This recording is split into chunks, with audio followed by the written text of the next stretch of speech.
бөлшекті ортақ бөлшекке бөлу, бұл жерде бізге не білу керек ең бастысы?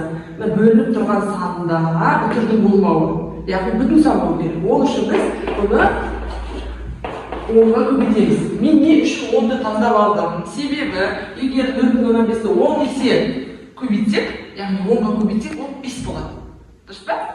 Немесе, былай жазып қояйық, 0,05-ті 10-ға көбейтсек, 0,5 болады. Келісесіңдер ма? Мына түр 10-ға қарай жылжиды. Дұрыс па? Ал бірақ біз санаған кезде 0,5, 0,6 демейміз ғой, иә?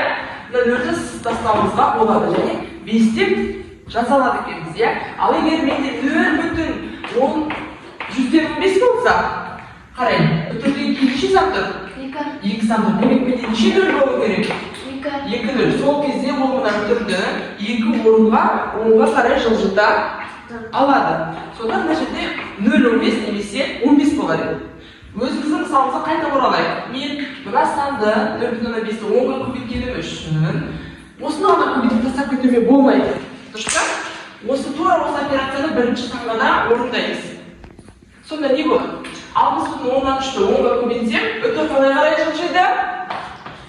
10-ға қарай жылжиды. Сонда менде 603 болады. Үтір түсіп қалады. Дұрыс па? Өйткені ары қарай сан жоқ. Мына жерде болады екен 0,5, оны біз қалай жазсақ болады? 5. Енді 603-ті 5-ге бұрынғыдай бөлете беремін. Бөле беремін. Сонда бірінші 6-ға беремін. 6 5-ге бөліне ме? Иә, 1-ге беремін, иә? 1-ді 5-ге көбейтсем неше болады? 5. 6-дан 5-ті азайтсам 1 болады. 1 5-ге бөлінбейді. Демек оны 1-ді түсіремін. 10-ды 5-ге бөлсем неше болады? 2. 2-ні 5-ге көбейтсем 10. 3-ті түсіремін. 3 5-ге бөлінбейді.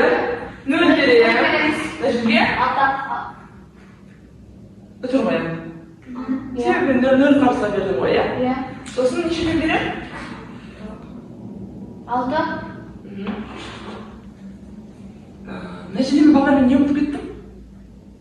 Мына жерге үтірден бөліп мына 0-ді қою керек еді, себебі біз бір сан емес, 2 сан тұрып тұрмыз ғой. Иә?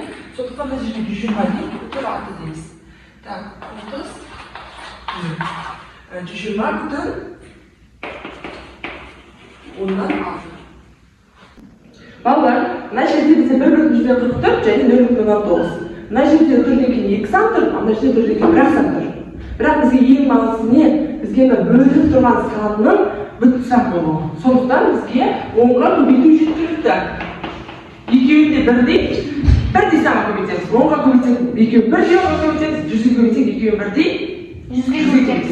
Яғни мына 10-ның не құдіреті бар? Ол үтірді 10-ға қарай бір санға жылжытады. Сонда мына жерде менде 14,110.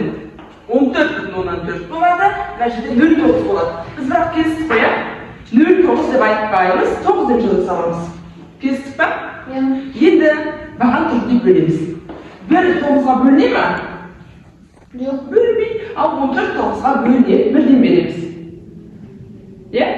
9-ды 1-ге көбейтсек 9, 14-тен 9 алсақ 5, бірақ 5 9-ға бөлінбейді. А мен мына жерде көріп тұрмын, менің санның бүтін бөлігі бөлінді. Міне 1 берді. Дұрыс па? Мына үтірді мына жерге қойып қояйын. Себебі мен енді бөлшек бөлігін төменге түсіремін. 1-ді жаздым, 4-ті түсірдім. 54-ті 9-ға бөлсек неше болады? 6. Тамаша. 6-ті 9-ға көбейтсек 54. Сонда жауабы 1,10-нан 6 екен.